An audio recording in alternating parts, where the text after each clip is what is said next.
Howdy everyone, it's me once again, the one and only Killer Dan. And today, as you can see, I'm continuing my Disney movie marathon. So of course, as you can guess, I'm gonna be doing something in regards of, the Disney stuff. So why not? It's a brand new year, so I'm just trying to find some stuff to talk about, of course. And I did want to go to the Disney stuff as often as I can because there's still quite a bit of Disney I want to talk about, obviously. So to be more specific, I guess it's gonna be in regards of the LGBT community, I guess you can say. So yeah, that's definitely something here, folks. And it's not exactly gonna be something in terms of politics per se, though I really don't mind it really if I speak about that kind of a thing. But it's gonna be more in regards if it's gonna be like more of a in tune of something of this nature, I guess. So yeah, I know what that means. I'm going to have to yeah age restrict this video, which I will do once I upload this video. It would definitely be uploaded and age restricted. So, which also means that if I was making money off of this my YouTube channel, I'm not going to be able to because not as many people would be able to see it. If anything, I'm not going to have any monetization money from this because it's age restricted. And it's stupid if you ask me, on how YouTube would have its rules. I know, that especially nowadays, everything must be kid friendly. I mean, yes, I understand. I'm discussing something from Disney and whatnot. I get it, but still, everything must be age restricted, or everything must be aimed for kids. Why have to be either or? Why can't it be somewhere in between? I don't get it. Okay, that sounds like an entire video on its own, really. But more to the point, I'm gonna be speaking about what I would have done if I made a Frozen film. I mean, yes, I know. Get off my back. I know I've said a lot of stuff about Frozen. I know I've said tons and tons of videos regarding this kind of a thing. I know that. I know. I'm making another video about that. So I'm just trying to give you an idea of what I want to do for this video. And yes, it's going to be pretty lengthy. So I'm going to thank anybody ahead of time for looking and taking your time to leave a comment. So I really do appreciate it, buddy, for actually watching this. So I guess in other words, what I'm trying to get at is this is like more of a what if kind of a situation, kind of thing, really. So don't exactly think it like we can into anything really. Why carry on to some themes? I mean, yes, okay, I've already did a hypothetical situation kind of a thing quite a few times before. And yes, I know already right off the bat, some people might be annoyed because that's way too many what if scenarios, way too many stories to keep in track, but that's too many storylines to keep up, whatever, blah, blah, blah.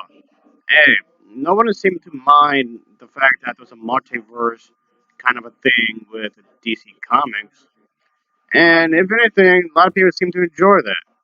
Also, they might do like a live action version of that, sort of, because apparently they might do like a bunch of Batman characters teaming up from the past or whatever. I don't know if they would do it with Christian Bale really in that scenario. I'm not sure, but just what I heard.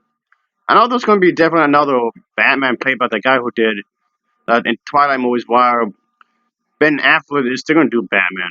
I'm not sure what exactly they're going to do, but they did the whole multiverse in certain games, like in Justice 2.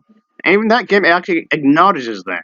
So, so yeah, even this, in Life is Strange as well. I'm not sure what they're going to do with Wonder Woman, really, in the future films, really. But we see. But basically, having a hypothetical what if situation, I want to do for the character of Anna, maybe, and have her be the main character somehow. Maybe more focus on her. But by the way, folks, I just reminded myself is that I'm fully certain they may want to do having all three Spider-Man characters that will on screen at some point be all together in one film. So I'm fairly certain they might do like a multiverse kind of a thing going on over here, folks. So maybe that can also sort of maybe apply to Frozen as well. I mean, okay, I'm probably just overcomplicating things with you folks by just adding that. But again, just want to go on if I actually made a film about this kind of a thing. And I think it's like a fun idea to use when I think about it, folks. I know, yeah, I'm not gonna forget about the whole Star Wars thing. Star Wars Infinite.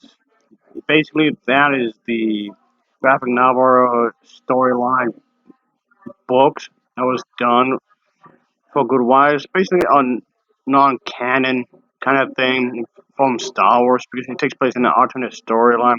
Yeah, those books, those comics or whatever, novels based on that kind of a thing, which, yes, is pretty interesting in its own little way, I suppose.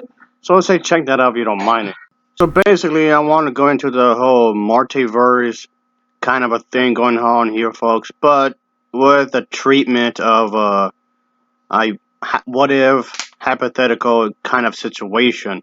I mean, yes, okay, usually don't do those type of things together. I mean, as in the writers, filmmakers, and whatever. I mean, even Life is Strange can, in some ways, fit into that kind of a thing with the whole multiverse idea, I guess. So the multiverse is like this kind of thing of multiple verses, universes together. These universes compress everything that exists, the entirety of space, time, matter, energy, information, and of course, the whole idea of the physical laws and everything else that describes them, of course. The different universes within the multiverse are called parallel universes, is basically what you can call them, I guess, and that's what they are. Or other universes, or alternate universes, or just mini words, you can say, I guess. But yeah, this is a concept that was brought up before. I mean, yes, there's been, when it comes to literature and whatnot, there's been early recorded examples of the idea of infinite words existing in some kind of space or whatever. So there's like an infinite amount of parallel universes rose from one way or another, of course. So yeah, a lot of people believe that this kind of a thing is actually quite possible. So yes, at least in the very least, it's a good way to talk about this kind of thing. Of course, there's a quantum realities, alternate timelines, alternate dimensions, and of course, this kind of a thing you can think of parallel dimensions and whatnot. And, a lot of things you can also actually get into. I'm not going to get into every aspect of this, of course. Because of course, this kind of thing can be discussed, obviously. So yeah, it's just something I want to use as a way to discuss some kind of stories, but of course with the frozen characters, obviously. All right, I should just already get to the point already because, well, yeah, yeah. So if I was going to do my own version of this character, most of her personality will be intact, of course. I'm not trying to erase. I'm not trying to outdo what was already done. That's not the case here. And also, a bit of a warning here is that I'm not trying to say slender women can't be attractive. Slender women can, in fact, be attractive. I'm not saying they can't. So, just so you know. But if I was going to do my own version, if I was going to do that, it would be more like those big hipped women type characters where they will have more of like an hourglass kind of a thing. I mean, okay, sure, they've done this before with other type characters from different companies, sure. That's a good thing. I'm not saying that doesn't exist. It does exist. That kind of a body shape does exist within the world of animation. However, I guess more of this wouldn't hurt really. So yeah. She is supposed to be a princess character, so you can use this as a way to show that she's definitely well fed. And yeah, so these types of characters tend to be a bit more attractive compared to some other body types. To each their own, of course. That's not inherently wrong, obviously. So I'm not saying a woman should look a certain way. So I'm not trying to say the audience should put the body into its own way. I mean, yes, you should be healthy, of course, and this is definitely a good way to show body positivity. Of course, you have to be healthy anyway, so might as well look good for the part. So yeah, trying to go into that kind of a thing for my version of the story, I guess you can say. And oh boy, I know in some ways when you think about it, it's gonna cost a bit more money for the underwear for the obvious reasons, extra fabric and all that. But hey, she's a princess, whatever. She can afford it. I mean, this would mean you gotta actually design the character to look a certain way, which, of course, I'm not saying that has to be a bad thing, really. Of course, obviously. Yeah, of course, this can be a good way to go into the whole genre I was talking about, of erotica, of course. Nothing explicit, like super explicit, have to be right away, but she could be walking around her room or castle wearing some sort of lingerie or whatever. And yeah, of course, it can be pretty revealing. You do need to let the audience know right away what kind of a tone, movie, kind of a thing you're going for right away. I mean, of course, I speak for any movie. Always let the tone be known instantaneously within the first 10 minutes. Of course, we're still going to have her go out and adventure, obviously, since this became like a trademark for the princess movies, of course. Just think of it as Frozen 3. Even though making a third part in some ways I feel like is not really needed, but whatever, guess. Just think of this as a potential storyline for part 3 if I hadn't made it. So just keep that in mind. I have a third adventure, of course. And just so you know, it's not announced that they were making a third one, just so you know. But anyway, but of course, you can still have an outfit from the second movie, and that's gonna still be, right there. Of course, she would reminisce of what's going on, of course. And let's just say in this version of the story, in this universe, she's not married or anything. She's still the princess, of course. And I mean, that's kind of rewriting what had occurred in the second movie, sure, but we're going off the notion where she never got married, I guess. So yeah, she's still trying to find what else she can do in her life as she gets older, of course. And this is definitely something that was apparent in the second movie, anyway. The coming of age kind of a thing. What else would you do for the rest of your life? Obviously. However, if you are gonna go with that ending where she does become the queen, of course, that's fine. It still can work because let's just say she's under a lot of stress and still speaks to the other queen, or now of Elsa, of course. The thing is that maybe in this universe, she's definitely in this hypothetical scenario where she's stressed out because there's lots of duties as a queen that she needs to attend to, like money, resources, supplies, things in that nature, of course. For this storyline, maybe she would start to wonder if this is the position that's proper for her. By which I mean is that, like I said, it's a lot of stress. There's a lot of responsibilities coming in this position, in this kind of monarchy society, where you can be, of course, use diplomacy, and obviously people will be looking up to you. So she wonders if this was the destiny for her. She wonders if she had made a mistake or not. So I guess in this situation, in this hypothetical scenario, and here, maybe she didn't get married. I guess maybe that's all. Maybe Christoph is out of the picture for whatever reason. I guess, but yeah, maybe just trying to make it more stressful in her love life. Will she actually get married and whatnot? And if she does get married, who would be the potential candidate for that kind of responsibility too? So whatever stress she will go to, her partner will also be a part of it as well. So let's just say it's not exactly as easy as it seems. This is, I mean, yes, okay. Right now, what I just said right there is like a lot to take in. It's a lot to discuss within the first 10 minutes of the story. But of course, we can also go over the fact that yes, the whole bit with the parents is still connected to this. The whole bit with the parents still a big part of the story, of course. So they do wonder if what would their parents would have said if they were still around, of course. And the whole bit where in the enchanted forest, the natives over there will, of course, to be still communicating with each other. Obviously, they still be talking to each other and whatnot. So that still can be, of course, a thing to expand upon what was done in the second film. Yes, of course, I'm not gonna forget about Hans because we do need a villain in the story. Remember, he mentioned his brothers. Let's just say that they are not part of the story as well. All of them want revenge and they decide to help him out. So yeah, they also get some help along with this guy. Yeah, remember him?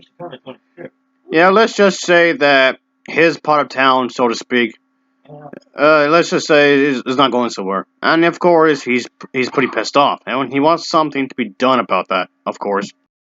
This is more regarding of what happened from the first film, of course, with the whole Weasel Town and whatnot. Let's just say Weasel Town is in financial trouble because what had occurred within the first film. So the whole thing, yeah, was sanction and yada yada yada. We have, of course, a cause and effect to this storyline. So I don't want to completely abandon like little specific details from the first movie. So you can use that as a way to build a brand new story around those kinds of stuff. So I know in some ways it just feels like you're just sequel biting. In some ways you're trying to use any little thing just to make a story. I mean, okay, yeah, that sounds bad when you think about it, but if you can make it work, then I'll say go for it. I mean, Frozen 2 wasn't planned, but they found a way to make a brand new story that on what was already established. So in some ways, it's just basically repeating the same thing there. So yeah, I think you could make that be a possibility, of course. And yeah, okay, I know, like I said, I know this sounds like a lot to take in from what the very beginning of the film. There's a lot you have to establish, of course, and it does sound like a lot of information you have to convey to the audiences. And just so you know, if I was going to make this into an animated movie, yes, it would be CGI. It'd be weird to make these CGI movies, then suddenly the third installment would be hand drawn. So yeah, that'd be kind of weird. So anyway, I just keep up with that tradition of making it CGI animation. If I was gonna make it animated, of course. I know they already made that one show Once Upon a Time where these characters did show up and that was done live action. So that was kind of odd there, I guess, but whatever. But just so you know, speaking of Once Upon a Time, folks, that show is not really canon to the movies. That also takes place in a different reality. So I mean, I didn't care for much for that show, really. If I'm gonna be honest here. Um, I mean, not necessarily because of the whole multiverse idea. It's more of a hypothetical situation, and that's just a season where Elsa and Anna, well, they were in for Once Upon a Time for a little while. I mean, it's not a bad idea, really. It was just done in a stupid way. I just didn't like it. Uh, I mean, it's not the worst thing I've ever seen, but yeah, they kind of go what I was going for, like the whole multiverse hypothetical kind of a thing. Yeah, they were trying to do that, I guess. But you know, with the whole storybook land or whatever that was. I mean, all right, okay. I'm just sidetracking there. Okay, whatever. But that's the thing, folks. I have nothing against with trying to create more storylines and trying to come up with some sort of cool ideas for a plot. That's fine. I do believe I've always felt that plot is very important. Story is very, very important as far as I'm concerned, regardless of genre, regardless of what company's making these movies.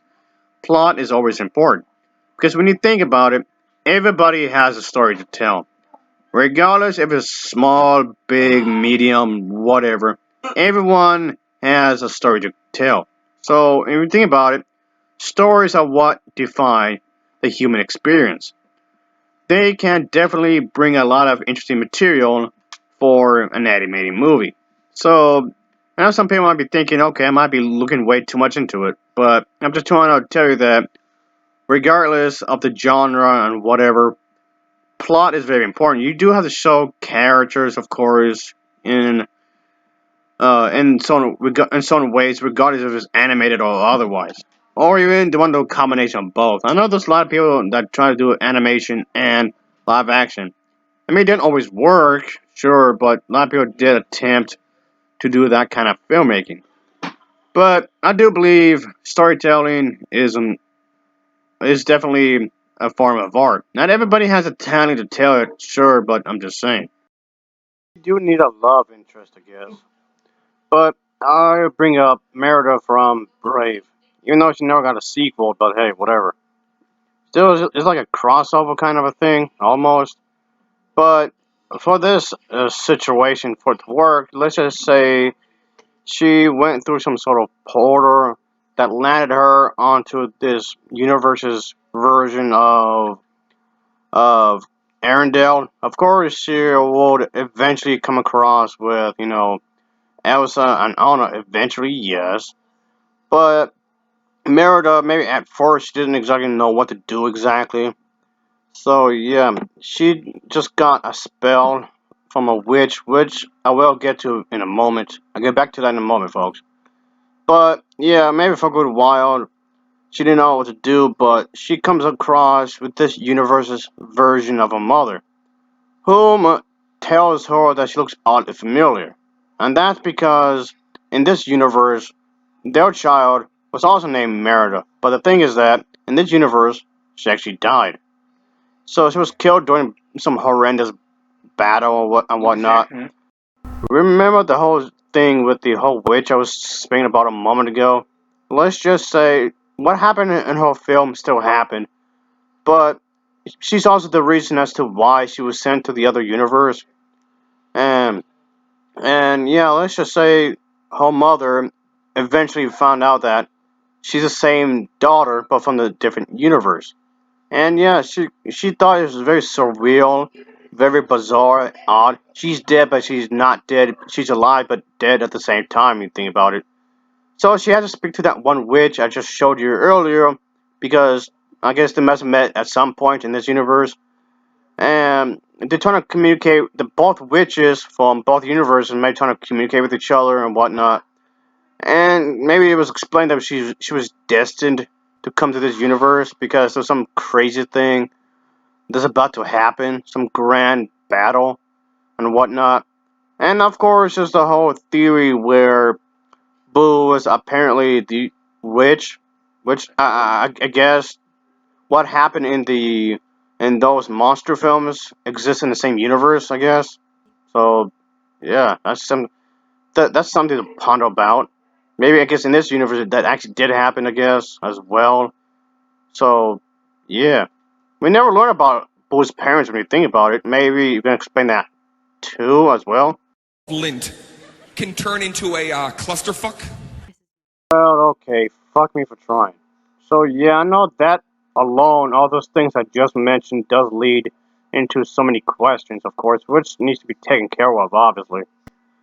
But anyway, of course, Merida's mother can be scared and everything, and of course speaks to Queen Elsa, which of course both these characters will have their own separate kingdoms, but they will maybe occasionally talk about, I don't know, things or whatnot, about maybe shipping supplies or whatever. And that's another thing. Maybe Merida has a new job finally. Maybe she has a new thing to do, and maybe she decides to maybe stay in this universe for a good while, I guess. But yeah, this of course can be a way for the her mother in this universe to communicate with each other, of course, and explain what had been going on in the other universe and the things that she missed out in the later years, because this universe's Merida had died at a fairly young age. Maybe let's say maybe 12, and there's a huge gap of time that's been missed. Of course, I say little kids specifically. It makes it more dramatic, I guess. And maybe she was not part of a war, but she was killed during a war. Maybe a great war that had occurred some time ago, of course.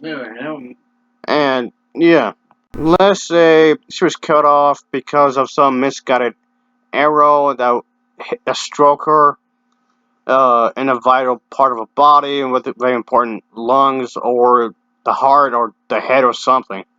I mean, you don't have to show it, of course, but you can easily imply the way she was murdered, of course. The character could just say how she was cut off. You don't necessarily have to show it on screen. But point being is that the other version of herself died during a war, maybe because of misfire or friendly fire or something. I don't know. But anyway, the point being is that she has, I guess, a new job now. Now she's the princess. I mean, of course, there's a whole lot of stuff that she has to go through to make it official or whatever. But that can also be discussed in the movie as well. What to do exactly and whatnot. So yes, it seems that, of course, everything seems to be a-okay. Everything seems to be alright, obviously. Okay, maybe the big threat could be a giant fire-breathing dragon that was sent by Hans and the other guy. And he seems like he was practically unkillable. And this is something that the other universe's witch had predicted was going to occur.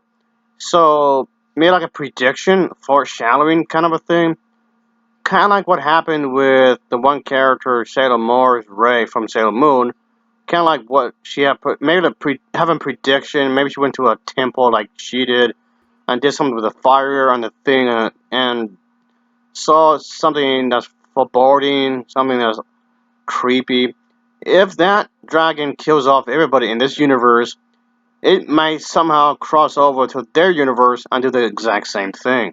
So, in order to prevent from that ever occurring, that dragon must be stopped once and for all. So, maybe they come up with a great strategy and somehow and just stop it for good. Yes, like the whole romance thing I was saying, folks. That can still come into play because Merida and Anna kind of maybe start to really like each other in that kind of way, if you catch my drift. Maybe there could be long periods of times where they actually start to, have a song chemistry. And of course, like I was saying earlier, Anna herself can still be wearing some kind of outfits, uniforms, and whatnot throughout the entire thing. Her castle, and still have her traditional outfit, of course. That can still be a part of the movie, of course. It's just that maybe you can use this as a way to have sort of a fashion show in which you can actually, showcase a whole different variety of outfits just for Merida, of course. And of course, Merida herself could be liking what she sees. She's definitely enjoying the sightseeing, if you catch my drift. So that's definitely be a pleasant to her, just like eye candy, so to speak. And I mean, yes, of course, this is going off on a visual uh, cue, I guess, to liking each other. But that's how a lot of people start to like each other. Getting each other to know each other between the sheets, if you catch my drift, and that can be definitely going there because I mean, yes, okay, this is definitely going to be something that's R-rated material, really. But again, just bear with me, folks. I'm just saying this is how I would have done it if I made it, really. So I'm just trying to keep things rather interesting, folks. If anything, this is sounding more like a fan fiction. If anything, I guess. But at least I'm not remaking anything. At least I'm not trying to remake an already established story and just trying to tweak it up. That's not what I'm trying to do here. But anyway, I digress. I'm just trying to make something here, folks. Make it interesting. And of course, like I said way earlier, I thank anybody for actually watching my long ass video over here.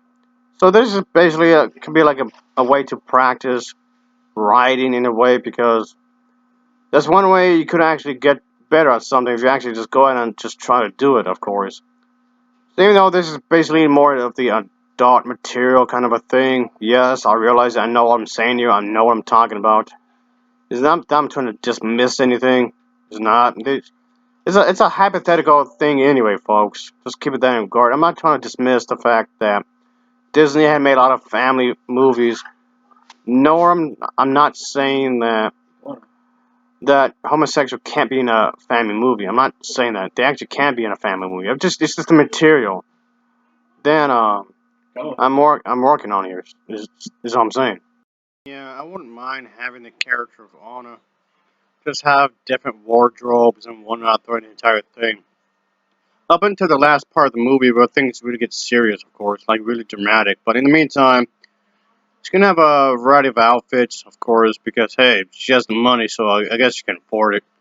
And of course, she can also use this as a way to pretty much show off her goods, so to speak, to Merida. Because if you're going to be in a relationship with somebody, of course you want to be a bit of a show off, of course. Which in itself doesn't necessarily have to be a bad thing per se, obviously. So, yeah, that's the thing, folks. I know it sounds quite a bit to could do, folks, but I see potential in like in any kind of story, really. Like I told you before, folks, telling a story is important, of course. You tell it to your family, you tell it to the people you love, you tell it to like your boyfriend, girlfriend, whatever. You tell it to your friends, your co-workers, so on and so forth. There's always something that you have to that you would like to say, something you'd like to explain, or what have you. Maybe something over the weekend that happened that was really crazy, and you want to tell your coworkers about it and whatnot. And yes, obviously, telling stories does have that kind of ability to help people learn about others and to find understanding about empathy for others, being sympathetic towards their situations and whatnot. So it's a way to convey some sort of emotion through pictures and whatnot. Of course, the films is a visual medium. You can easily use that as a way to talk about storytelling through images. And that's of course when you sit through the motion pictures and or even when you're just doing something simple like just waiting for the dentist or like maybe sitting at the airport waiting to aboard on it or leave or whatever. There's always something that might cut your eye. Maybe there's some people you see across the street when you're going to a building or whatever. A lot of people, everybody always has a story to tell.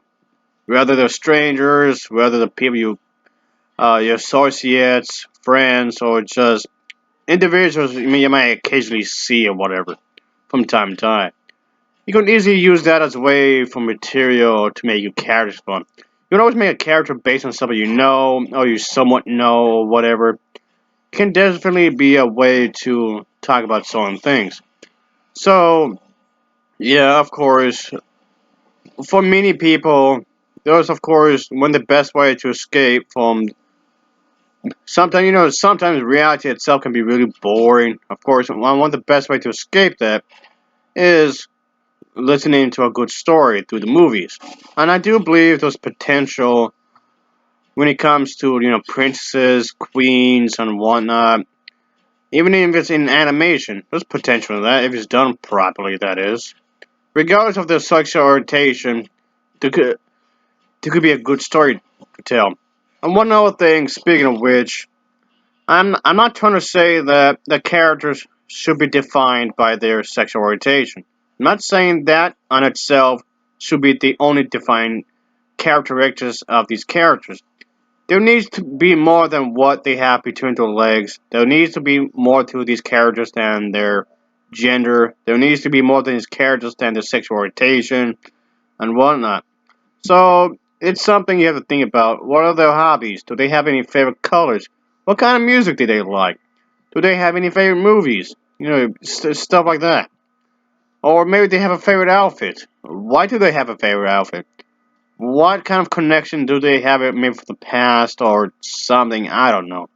There's a lots of ways you can actually go through this, obviously.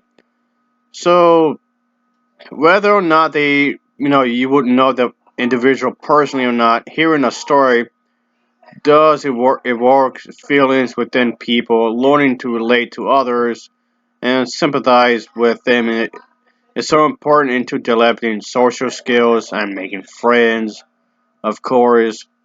And everybody's a stranger to everybody at some point. So even when you go to school, you go to middle school, you go to high school, even the teachers are strangers to you at some point. Once you get to know the classmates or maybe students from different classes that you have no part of, will eventually become friends with you and whatnot. Maybe your best friend could also become your romantic partner later on in life, perhaps. And the possibilities are endless, of course. And that's the kind of thing I want to talk about, obviously, because there's lots of potential in what you can actually do for this kind of storytelling. I mean, at some point, maybe you could have Merida actually lead an army, well, at least help with the army, and kind of like Mulan style kind of thing.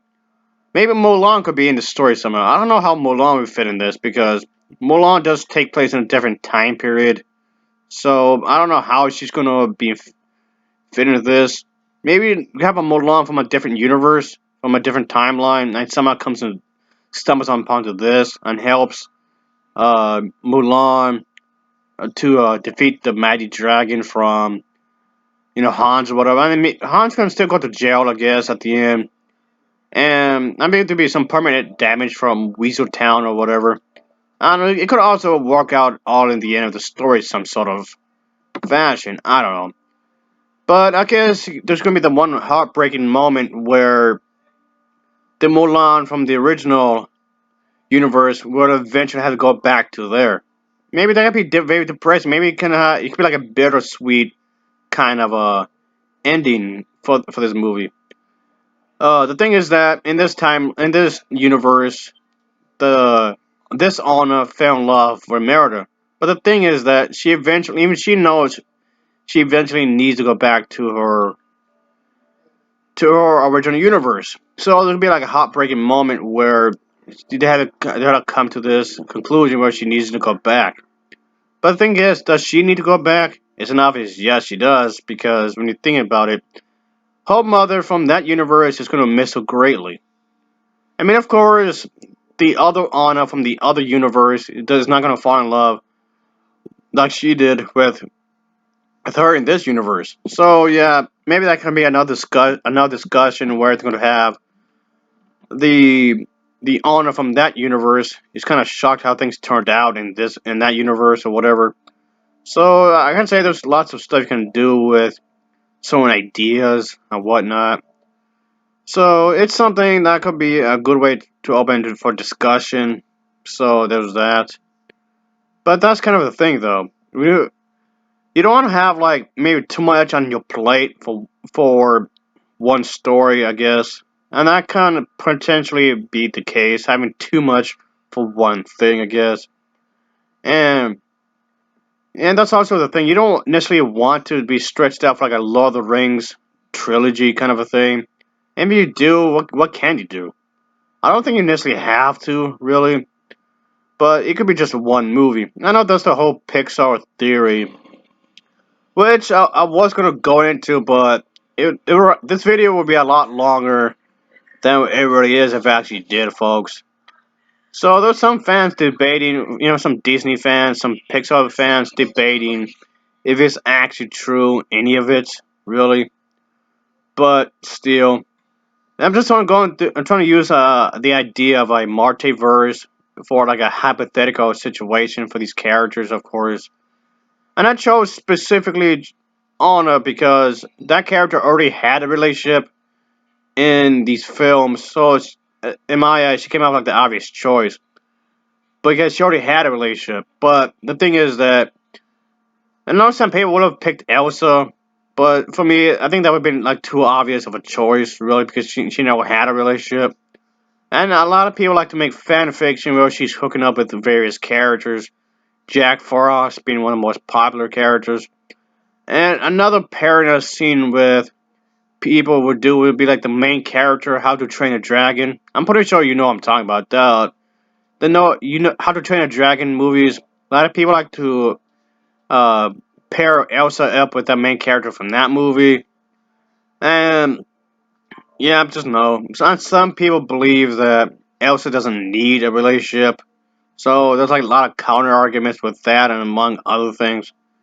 I think another possibility I've thought of, but maybe didn't want to do, is that is that having Rapunzel be a part of maybe a three-way relationship between Anna and Rapunzel, including Merida. But there's also the fan theory where Rapunzel is actually related to Elsa, which would mean that Rapunzel is related to Anna. That would have made so many awkward situations if that's the case. If all these three characters, Anna, Rapunzel, and Elsa, are actually related, if that's actually true, that would have been really awkward because it would be technically incest, and that's really gross. I don't want to do no incest stories. Oh, which reminds me is that I know a lot of people like to pair up Elsa and Anna as a lesbian couple, which I think is gross. Not because of the whole lesbian thing. Just to be clear, I don't care if these characters are lesbian or bisexual. I don't care about that.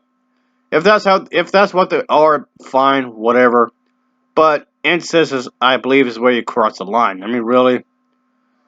But that comes off more like a fetish thing, if anything. I mean, I know we all got our kinks or whatever, but still. And maybe that's another thing that could we could actually do up. I mean, it's not quite as bad as fetish for incest, but that's a whole thing worth role playing, and maybe that's something Anna and Merida can do role playing. I know there's plenty of women who are actually into that kind of thing anyway, which of course no judgment here. That's probably fine, obviously, no judgment here, but. I don't know how that would work exactly because both of them are technically okay. I mean, one of it, Merida's a princess and she's a queen. So would you want to do like a power play kind of a thing? One of being more submissive than the other. One of being dominant. I don't know how you're gonna work that out. But what exactly? You can't just be a one kind of thing. You have to be specific kinds of things. What works for one person may not work for the other. It can't be like a one glove fit all kind of a thing. This applies to men too, of course. A lot of people believe just because you have a certain thing between your legs, you're just gonna be turned on, and that's enough. Men and women, of course, those when it comes to sexuality, they work differently, obviously, and that's not a bad thing on its own. And that's another thing maybe that could be spoken about. I mean, I don't know what they will amount to, judging from the fact that both of them are women, but even with women, that you can say it's also not a not one fit glove fits all kind of a thing. Because even with women, what works for one woman may not work for the other. They have some similar interest, maybe, or maybe one of those occasions where they do have the one common thing that they like. I mean, this can go like a number of ways, folks. This could easily go for a number of different ways. All right, folks. I think this video has gone long enough. So I guess for my closing thoughts, I'll just bring here. And I again appreciate anybody for watching this. This video is almost an hour. It's a little over 40 minutes. It's almost an hour. Oh boy. All right, and let's just finish this thing. Let's just finish this up. So, all right, this is it's basically my 2 cents of what I would have done. If anything, I know, folks. Before anyone says it, I know this is more like an adults only kind of a thing. If anything, but yeah, I guess if it was a book, it'd be another category of erotica. I guess. I know it's like a mixture of a bunch of other things. When you think about it, there's a fantasy, there's adventure, there's romance, all sorts of stuff. And you gotta mix up the genres to make it interesting, I guess. Whatever. All right, that's it. Blah blah blah, yada yada yada. So yeah, thanks anybody. Thanks to whoever actually stood long enough to hear this to the very end. Thank you, whoever you are. I really, really do appreciate it. But anyway, as always, thanks for watching and take care. Until next time, see ya. Oh yeah.